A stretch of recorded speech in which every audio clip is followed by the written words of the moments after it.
Sobat IPB, pastinya kamu sudah tidak asing dengan istilah bullying. Namun sayangnya, tindakan bullying ini masih dianggap sebelah mata oleh banyak orang. Padahal, bullying memiliki dampak yang panjang terhadap tumbuh kembang anak. Bersama saya Natasha Pramesti, mari kita kupas tuntas tindakan bullying di IPB Talks.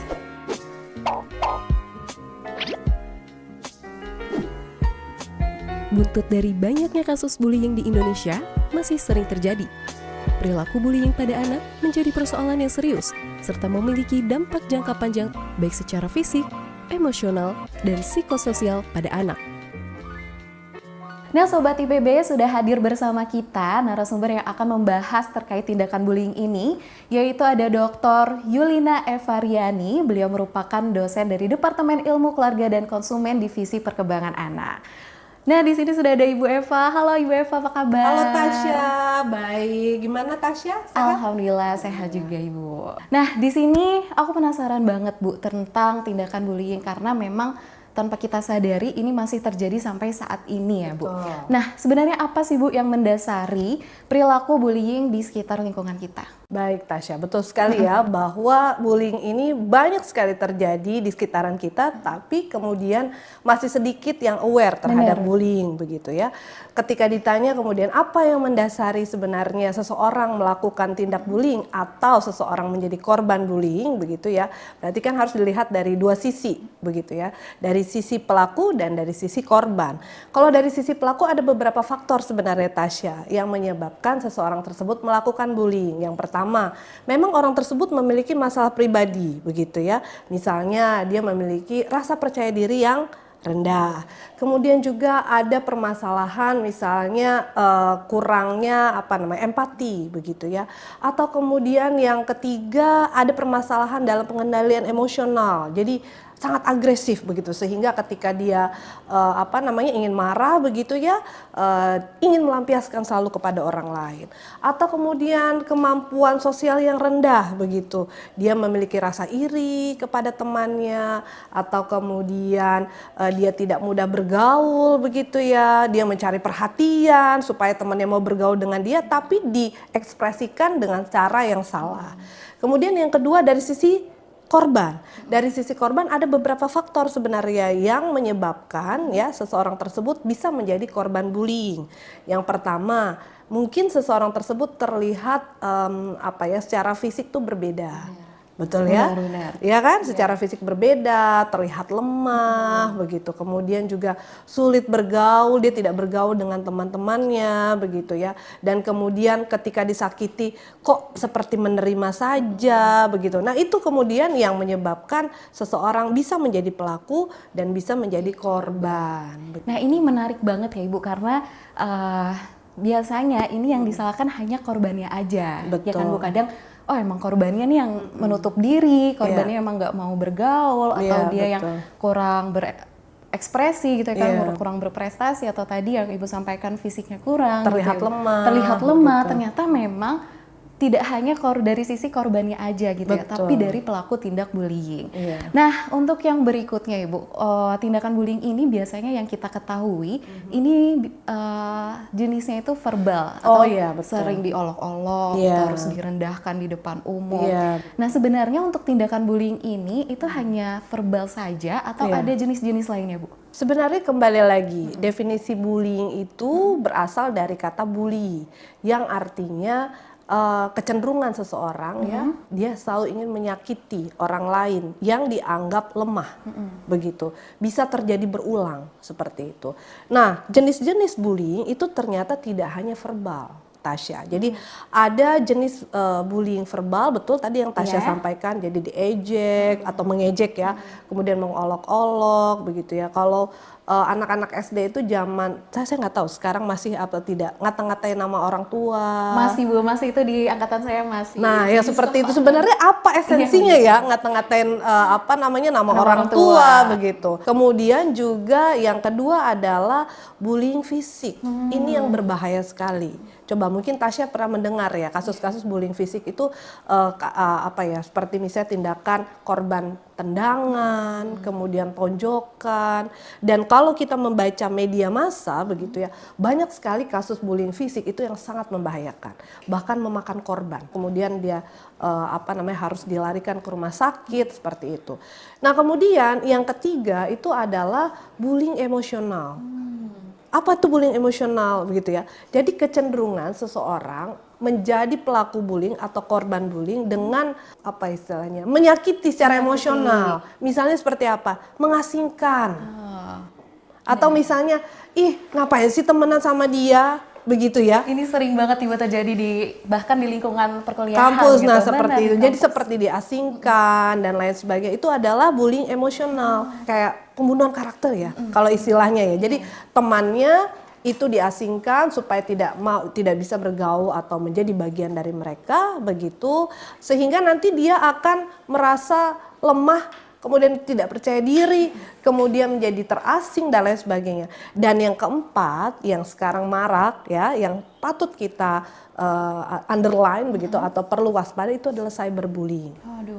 Cyberbullying itu tahu pasti Tasya ya, maksudnya bullying yang terjadi di dunia maya, yang kita tidak tahu siapa orang yang membullying begitu.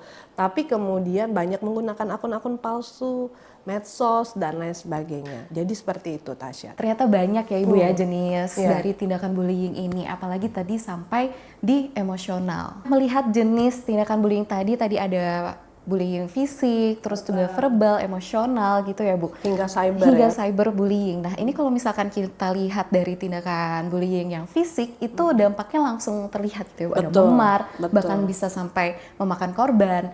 Nah, untuk tindakan bullying lainnya, itu apa sih Bu dampak yang terjadi untuk anak-anak nantinya jika terus terkena tindakan bullying? Betul sekali Tasya. Jadi sebenarnya dampaknya itu ya ada dampak jangka pendek maupun dampak jangka panjang. Dampak jangka pendek tadi seperti yang Tasya sampaikan, kalau fisik bisa terlihat memar, ya, kemudian juga cemas, anak itu sedih begitu ya, kemudian juga dia tidak mau sekolah begitu mungkin ya, kemudian juga murung, kemudian atau mungkin kurang bersemangat untuk belajar. Tapi yang kita khawatirkan itu adalah dampak jangka panjangnya begitu ya. Kalau anak tersebut terus-menerus mengalami bullying tanpa ada yang aware, tanpa ada yang mengatasi begitu ya, dikhawatirkan anak tersebut dapat mengalami stres. Nah, stres itu kan dampaknya banyak, bisa sampai ke depresi atau mungkin penurunan nilai, dia tidak bersemangat belajar, nilai performance akademiknya rendah begitu ya. Dan yang lebih mengerikan banyak terjadi ketika stres kemudian tidak diatasi dengan baik, depresi, bahkan banyak yang komit untuk suicide atau bunuh diri. Jadi sangat berbahaya begitu dampaknya. Ya, Bu, ya. Walaupun misalkan tadi ada tindakan bullying yang kita mengucilkan itu, mengucilkan teman-teman kita, mengucilkan atau jangan berteman sama dia karena dia apa. Nah, itu teman-teman perhatian karena memiliki dampak panjang bagi tumbuh kembang anak. Tadi kita kan perlu mengatasi ya Bu untuk mencegah terjadinya dampak dari bullying.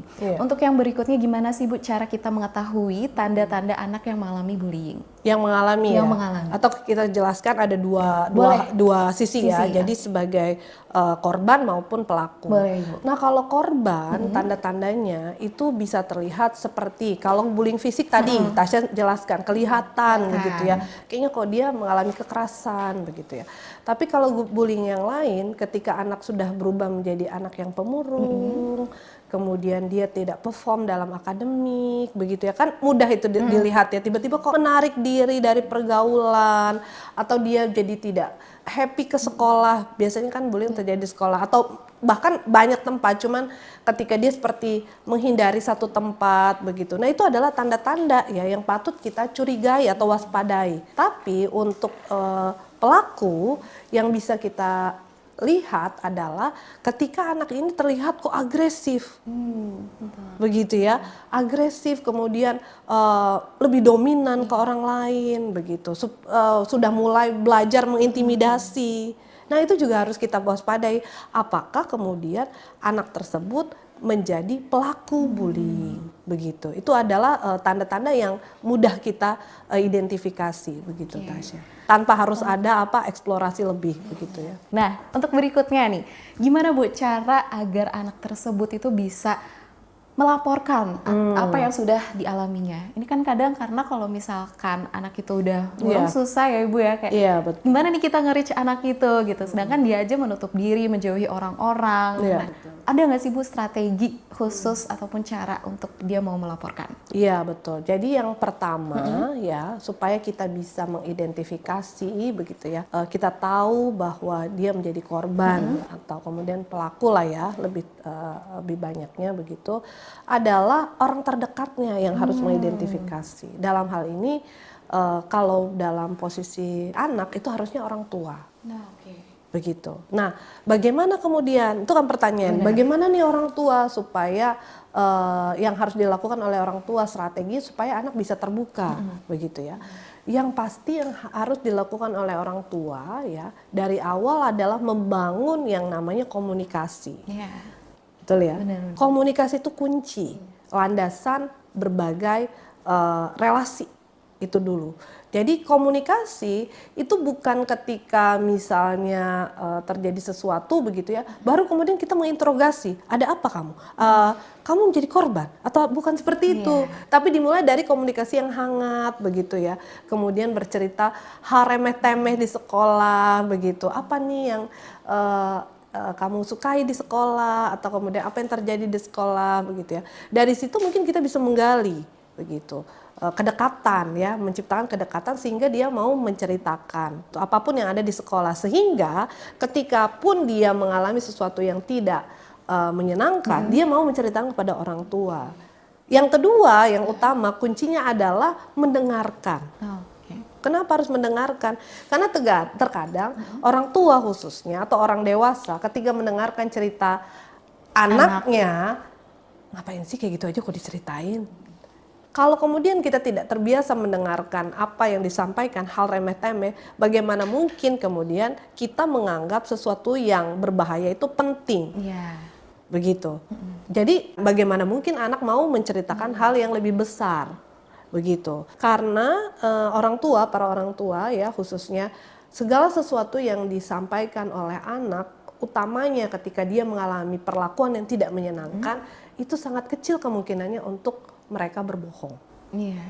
Jadi pada umumnya mereka akan jujur, terutama hal-hal yang mereka tidak menyenangkan, begitu. Berarti memang anak yang terkena tindakan bullying ini atau bahkan ya anak biasa gitu ya Bu, yang tidak mengalami apa-apa harus nyaman dulu sama orang tua, harus percaya gitu. Jadi kita bisa mengekspresikan, terus kita juga bisa melaporkan apa sih yang kita alami kayak gitu ya Bu ya. Nah Sobat IPP, tadi kita sudah mengetahui ya gimana caranya untuk korban bullying ini melaporkan. Yang pasti pertama orang tuanya dulu ya Ibu ya, gimana cara mereka untuk nyaman dulu nih sama orang tuanya. Jadi mereka anak-anak yang terkena tindak bullying ini bisa ataupun nyaman gitu untuk bercerita. Nah, tapi Ibu, yang menarik lainnya, tindakan bullying ini kan sering terjadi di sekolah. Betul. Nah, ada nggak sih Bu peran dari pihak sekolah untuk mencegah dan mengatasi tindakan bullying ini? Betul Tasya, justru pihak sekolah ini wajib ya untuk berpartisipasi dalam menurunkan angka bullying atau mencegah terjadi bullying di sekolah begitu ya. Jadi apa saja yang harus dilakukan oleh sekolah begitu, atau strategi apa saja begitu ya. Yang pertama, pastinya sekolah itu wajib untuk menciptakan lingkungan yang zero tolerance terhadap kasus bullying. Jadi harus ada tindakan tegas ya, maksudnya backup begitu. Kalau ada tindakan bullying, apa yang harus mereka lakukan begitu. Kemudian yang kedua ya, sekolah itu harus membangun iklim kerjasama begitu ya dari semua pihak, termasuk studennya, termasuk siswanya. Ketika misalnya ada terjadi bullying begitu, siswanya misalnya melaporkan, gurunya harus tanggap. Begitu ya, walaupun misalnya cerita itu dari pihak ketiga, tetap harus diinvestigasi apa yang terjadi, seperti itu. Jangan menganggap remeh begitu ya. Yang ketiga, yang penting lainnya adalah sekolah itu tidak boleh menoleransi adanya kasus atau kejadian bullying walaupun dengan dalih bercanda. Penting banget itu ya, bahwa misalnya dalih bercanda, mengejek-ejek, ngolok-ngolok begitu kan, kemudian juga mencubit, memukul, bercanda kok, itu tidak boleh seperti itu ya. Terutama guru harus aware terhadap hal tersebut begitu ya. Kemudian yang keempat, harus ada backup ketika ada terjadi memang kasus bullying yang serius begitu ya. Sekolah harus siap dengan bagaimana cara menangani begitu. Ini harus bekerja sama katakanlah dengan Kemendikbud begitu. Saya pikir Kemendikbud sudah ada programnya begitu ya untuk menciptakan lingkungan yang zero tolerance begitu. Dan yang kelima pastinya kerjasama dengan orang tua begitu ya. Bagaimana sama-sama untuk mencegah terjadinya bullying baik di rumah maupun di sekolah begitu. Oke, berarti memang harus banyak pihak ya Ibu Betul, ya untuk mengatasi masalah bullying ini. Dan intinya sih yang bisa saya tangkap Ibu, jangan dianggap remeh gitu ya. Tadi ada bercandaan gitu. Kan orang yang mungkin nggak tahu terkait dampaknya itu kayak ini cuma bercanda, jangan bawa perasaan. Biasanya gitu ya Ibu ya. Nah, oke, menarik banget ya Sobat IPB, kita tadi sudah membahas terkait apa itu bullying, terus dampaknya, jenis, cara melaporkan, bahkan sampai peran orang tua dan juga pihak sekolah. Nah, mungkin untuk menutup episode IPB Talks kali ini, boleh Ibu pesan dari Ibu Eva untuk pelaku bullying dan juga korban agar mau melaporkan apa yang sudah dialaminya? Kalau korban biasanya ya itu kita harus memberikan penguatan begitu, bahwa kita harus menciptakan, mengajak mereka, mengencourage mereka untuk berani speak up. Begitu ya, atas apa yang mereka alami. Kemudian yang kedua, kita harus menanamkan keterampilan sosial. Itu penting. Kalau kita lihat tadi kan ciri-ciri menjadi korban seperti apa begitu ya. Kita harus menanamkan atau mengajari anak keterampilan sosial supaya mereka bisa bergaul dengan baik begitu, seperti apa. Kemudian yang ketiga lainnya tadi jangan lupa ya, orang tua harus melakukan interaksi yang baik, komunikasi, dengarkan anak begitu ya. Kemudian yang keempat, ajarkan bahwa anak itu supaya berani berkata tidak ya atas segala bentuk kekerasan dan berani melaporkan begitu ya kepada pihak yang dipercaya. Nah, kalau untuk pelaku sendiri bahwa kita harus berpikir ya, agak sulit nih kalau pelaku ya, tapi kita harus berpikir atau menaruh begitu ya posisi kita di korban begitu dan menanamkan rasa empati begitu. Bagaimana apa yang akan kita rasakan ketika kita ada dalam posisi korban begitu. Nah, itu mungkin yang perlu kita tanamkan begitu ya untuk pelaku meskipun tidak mudah begitu. Sehingga hal yang sekarang kita encourage begitu ya, baik untuk pihak orang tua maupun pihak sekolah begitu ya, lebih kepada menanamkan atau mengajarkan keterampilan sosial dulu begitu, baik kepada korban maupun kepada pelaku. Bagaimana bersosialisasi dengan baik begitu ya. Dan korban supaya dia tidak menjadi korban bullying harus berani speak up. Ketika dia disakiti dia harus stand up begitu supaya dia tidak menjadi korban ke depannya. Baik, luar biasa sekali Bu Eva. Nah, Sobat IPB, demikian pembahasan kita terkait tindakan bullying ya Ibu ya, luar biasa. Dan mungkin kita kedepannya harus lebih aware lagi terkait tindakan bullying ini supaya kita dapat menciptakan lingkungan anak yang sehat dan juga nyaman. Betul. Oke, terima kasih banyak Ibu Eva terima sudah kasih, Tasya, berbincang-bincang di IPB Talks ini terkait tindakan bullying. Dan Sobat IPB, terima kasih sudah menyaksikan tayangan ini. Sampai jumpa di IPB Talks lainnya. Saya Natasha Pramesti, pamit undur diri. Wassalamualaikum warahmatullahi wabarakatuh.